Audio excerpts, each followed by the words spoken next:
Olá, pessoal. Estamos de volta aqui com mais um episódio do podcast Papo de Negócios sobre os 45 anos do Complexo Industrial Portuário de Suape. E hoje eu vou entrevistar o diretor de sustentabilidade do complexo, Carlos Cavalcante. Seja bem-vindo. Tudo bem? Estamos aqui para conversar. Vou apresentar aqui Carlos Cavalcante para vocês. Ele é graduado em agronomia pela Universidade Federal Rural de Pernambuco, mestre em desenvolvimento rural territorial pela Universidade de Córdoba. Carlos Cavalcante já foi diretor da Agência Estadual de Meio Ambiente do Estado de Pernambuco, a CPRH, e também foi secretário de Meio Ambiente e Sustentabilidade do governo de Pernambuco. Dos 17.300 hectares ocupados pelo Complexo Industrial Portuário de Suape, 59% são área verde. Boa parte é florestada. Qual a importância dessa área verde para o complexo? Essa presença maciça do verde no complexo industrial ajuda a atrair investimentos para a Suape? Completamente.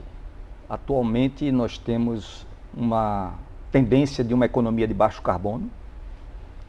E Suape, desde sua origem, desde o seu master plan, trouxe consigo o DNA da preservação, da conservação.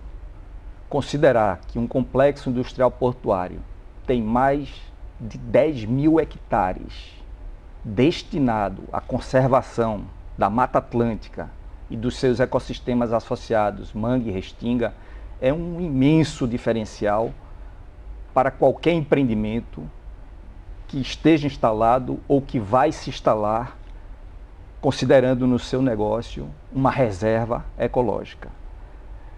A sociedade e o mundo inteiro está buscando alternativas para enfrentar a emergência climática em curso.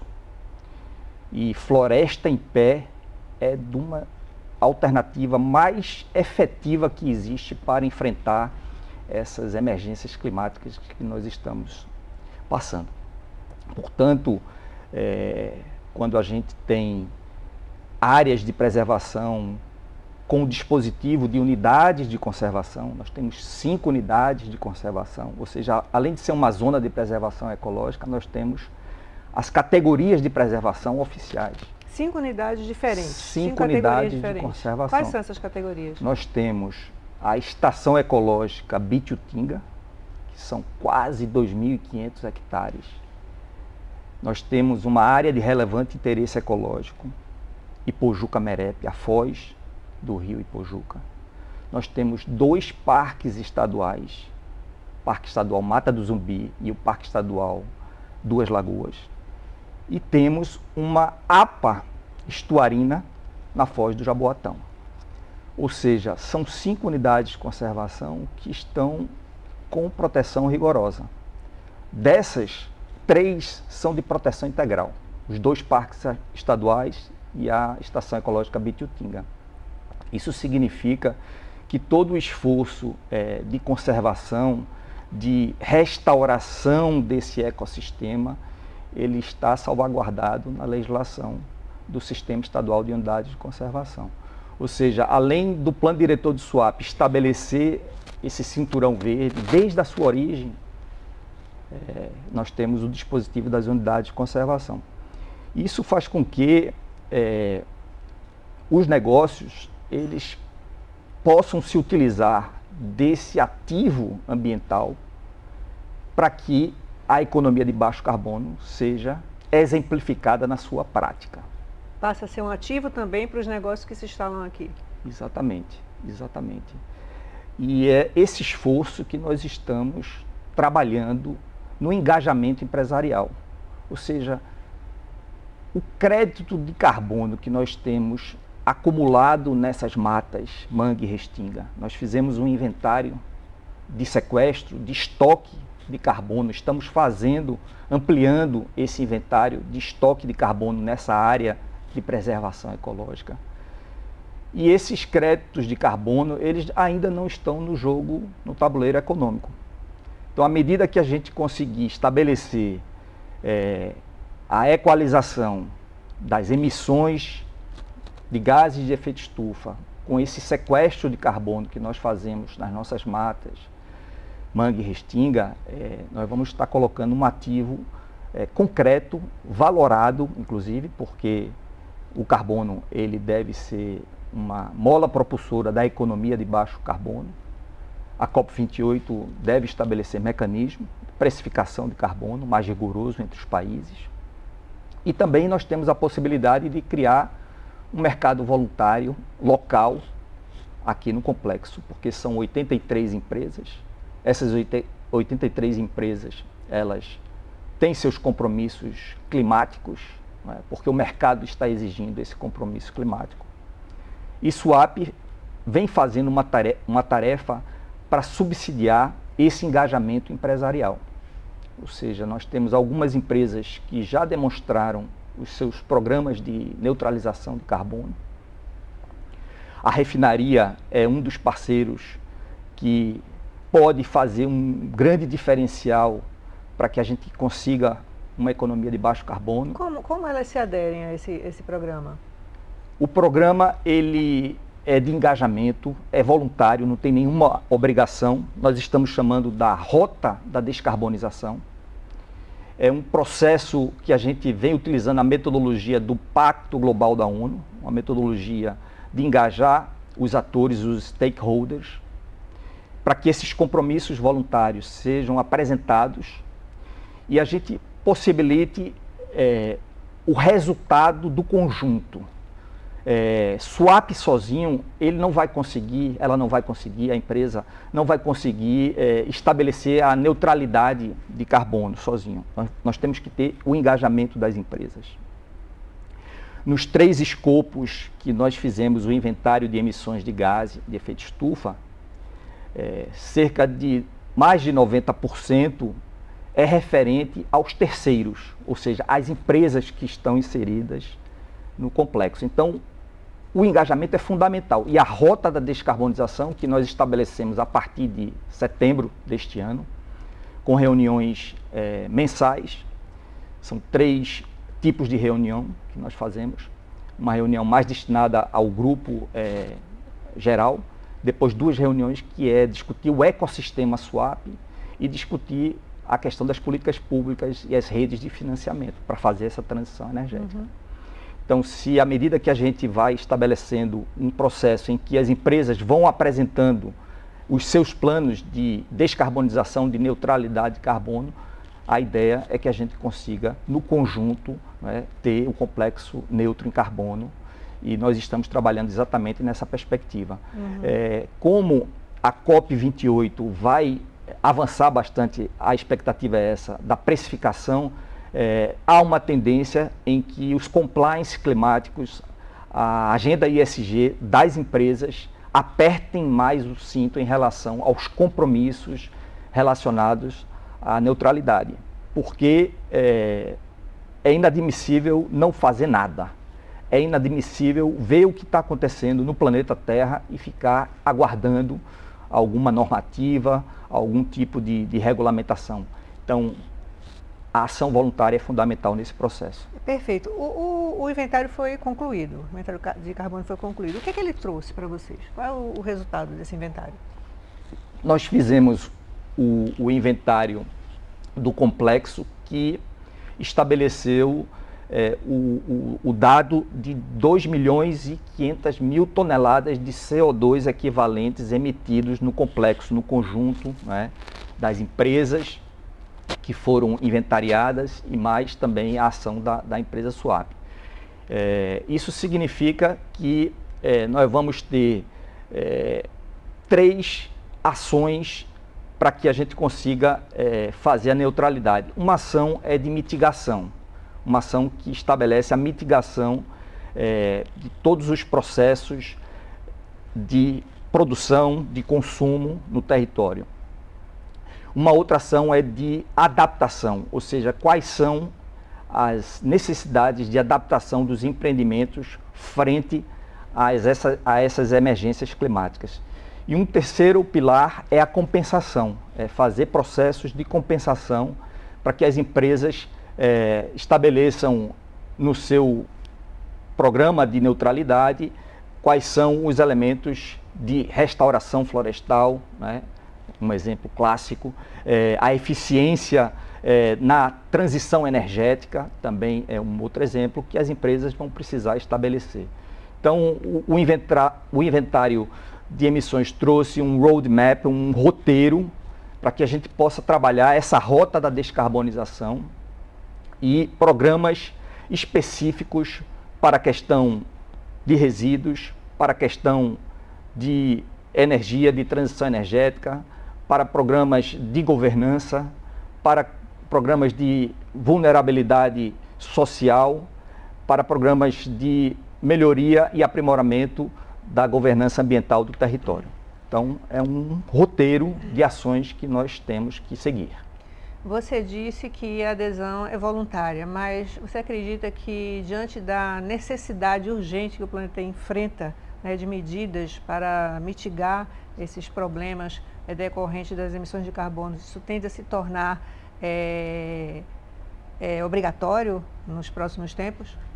Sim, existe uma tendência que o próprio licenciamento ambiental estabeleça nas condicionantes do empreendimento, da licença ambiental, a exigência dos inventários de emissão de gases de efeito estufa, que é o passo número 1 para que se estabeleça o programa de neutralidade das empresas.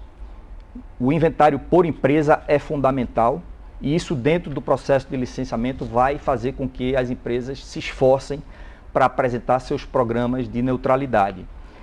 E à medida que a precificação de carbono vai chegando e vai se regulando, as empresas vão ter que correr atrás, porque vai ficar mais caro emitir, vai ficar mais caro processos que utilizam os combustíveis fósseis, que vai durar. A gente não está aqui pregando a eliminação dos combustíveis fósseis, mas sim, progressivamente, uma transição energética que leve para energias renováveis, para produtos, para serviços que levem, de fato, a energia renovável ser estabelecida nos empreendimentos. E o Nordeste brasileiro tem um diferencial importante, porque a energia renovável no Brasil, comparativamente, ela tem um preço super competitivo.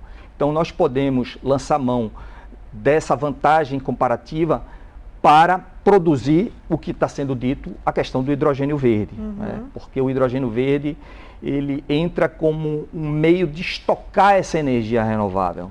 Antes, a gente não tinha essa perspectiva de uma energia que é transportável de um lugar para o outro, de um continente para o outro. E o hidrogênio verde possibilita essa perspectiva de você estocar essa energia renovável e transportar essa energia através de sistemas que podem ser através dos portos, e Suape se coloca no jogo do transporte do hidrogênio verde para outros continentes, assim como o PECEM, e sobretudo fazendo a conexão desse Nordeste que pode ser de fato uma potência nas energias renováveis.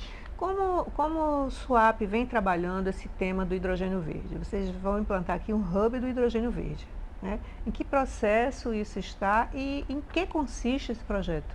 A opção de Suape tem sido, primeiramente, fazer um investimento nessa área de pesquisa, desenvolvimento e inovação. E, para tanto, o Tech Hub, que é um laboratório vivo, dinâmico, que está sendo promovido a sua instalação aqui no complexo, em parceria com o Senai, é um instrumento de transição energética e de aplicação de conhecimentos nessa nova tecnologia do hidrogênio verde, que ainda são muitas perguntas que estão sendo feitas e sem respostas. O Brasil ainda não definiu, está na iminência de definir a regulação da política do hidrogênio verde. Então, a alternativa de Suape de investir na questão dos projetos de pesquisa, desenvolvimento e inovação tem sido vista como muito acertada, porque nós antecipamos o futuro, nós fazemos uma integração de conhecimentos, de inteligência aplicada, nós podemos atrair empreendimentos voltados para implantar seus processos tecnológicos de energia, de transição energética nesse laboratório e assim, posteriormente, expandir para comércio. Seria como uma incubadora para projetos? Uma incubadora com startups, com aplicação na indústria.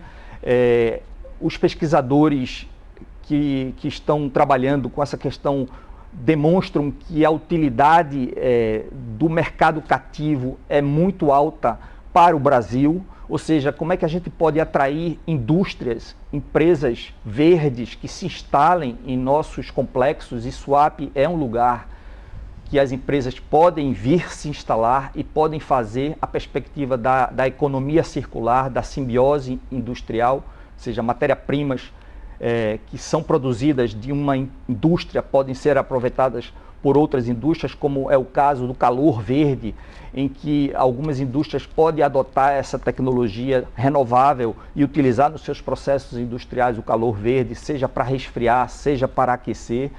E a própria célula de combustível, no sentido de fornecer para as embarcações, fornecer para os transportes, criando corredores de baixo carbono de um país para o outro, como é o caso de Pecém com Roterdã. Então, Suape vem trabalhando nessa perspectiva de criar parcerias com portos na Europa, e que o hidrogênio verde, quando ele estiver firme, quando o mercado estiver firme, nós estarmos prontos também para fazer a exportação. Mas para nós é muito caro estabelecer o consumo do hidrogênio e atrair indústrias que possam produzir os seus produtos verdes, como a siderurgia, como a questão dos fertilizantes, como a questão dos resíduos sólidos para a produção de energia, de calor verde. Então, temos uma possibilidade grande de avançar nessa área. A ideia, então, é estimular essas empresas a migrarem para o hidrogênio verde através do Tech Hub, fazendo seus experimentos aqui, encontrando soluções para o uso desse combustível. Exatamente. O Tech Hub, ele é uma espécie de startup, com várias startups, digamos assim, mas que acelera o processo de descarbonização através da geração, da produção do hidrogênio, da tancagem e do consumo cativo, ou seja, estimular que as empresas tenham metodologias de produção local, localizada, do hidrogênio verde. É muito possível as empresas produzirem seu próprio hidrogênio verde, como é o caso da White Martins, que já produz o hidrogênio verde numa planta aqui no Cabo de Santo Agostinho, que foi o primeiro hidrogênio verde certificado do Brasil, que foi produzido em 2022. Então, nós estamos acreditando que investir na autossuficiência da produção verde é uma estratégia muito interessante para um complexo industrial e portuário. E no segundo momento, sim, quando o mercado estiver mais firme, quando estiverem estabelecidos os preços, as conexões, a gente fazer a exportação, porque isso vai surgir naturalmente. Eu gostaria de voltar um pouco à questão da área verde de Suape, porque, como você colocou, na sua concepção, Suape surge com um cinturão verde. Qual o objetivo desse cinturão verde? O que é que se viu lá no passado? O que é que se previu, em direção a isso, naquele tempo, há 45 anos atrás, para que se estimulasse que a maior parte do complexo fosse verde? Pois é um projeto de planejamento muito exitoso, porque é um projeto de Estado, não é de governo A, B, C, D, mas é um projeto de Estado que concebeu, na sua origem, o distanciamento entre as movimentações industriais portuárias, que até hoje se constitui de combustíveis, de diesel, de gases, de produtos perigosos, no sentido de que as cidades da região metropolitana, e principalmente Pojuca e Cabo, não ocupassem a área que naturalmente as infraestruturas no Brasil faz com que haja uma ocupação irregular desses ambientes industriais e portuários. É só verificar o exemplo de Santos, verificar o exemplo do Rio de Janeiro, o próprio Recife, em que a cidade se mistura com o porto. Então existe até o conceito hoje de porto-cidade. Aqui nós temos o conceito de porto-cidade, mas de cidades que não estão dentro da área portuária. Então a função da zona de preservação ecológica, a função do cinturão verde, até hoje é perseguida e é um sucesso a gente ter 10 mil hectares destinados à preservação ecológica. E, de fato, se a gente fizer um exercício, que eu gosto muito de fazer esse exercício, é o que aconteceria nessa região se não existisse o Complexo Industrial Portuário de Suape. É interessante ver que é fácil de observar o que é que seria. Seria a união da praia de Igaibu com a praia de Muro Alto. Nós teríamos uma ocupação irregular, uma ocupação desenfreada, sem planejamento, e nós teríamos a união da praia de Muro Alto com a praia de Igaibu. Isso traria uma série de problemas que a gente vê em Barra de Jangada, que a gente vê em Paulista, que a gente vê em Olinda, que a gente vê no Recife, de ocupação dessas áreas que são áreas mais interessantes para ocupar, porque está perto do mar. Todo mundo quer ficar perto do mar, né? Perto do rio, perto da beleza. Então, o complexo de Suape, ele estabeleceu um plano muito bem exitoso, que foi fazer esse cinturão verde. Agora, existem pessoas que vivem nesse ambiente, e essas pessoas, elas não podem ficar invisíveis, que são pessoas que têm a sua vida tradicional estabelecida, como a pesca, como o extrativismo, como a produção da agricultura, e que precisam ser observadas nesse processo de desenvolvimento sustentável. É inadmissível ter uma locomotiva econômica, uma potência econômica com pessoas em vulnerabilidade social. Então é neste sentido que eu vejo que o desafio de Suape fazer a conexão com o desenvolvimento econômico e a inclusão social e a conservação da Mata Atlântica, do Mangue e da Restinga. Qual o tamanho dessa população que hoje habita Suape? Nós temos cerca de 17 mil pessoas vivendo nessa zona de preservação ecológica. É um censo que nós estamos atualizando, no sentido de saber quantas realmente são, aonde estão, o que fazem, o que necessitam, quais são os serviços que precisam ser estabelecidos, quais são as tipologias, não é? Gênero, questão de necessidades básicas de educação, saúde, segurança, fazer uma economia customizada. Então é um esforço grande.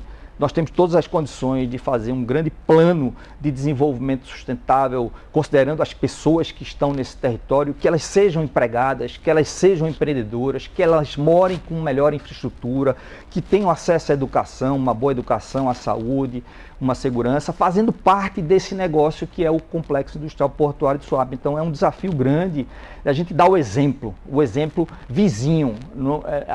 Todas as empresas estão preocupadas com a agenda ESG, de ajudar os seus vizinhos. E os vizinhos que estão precisando são essas pessoas que vivem na zona de preservação ecológica.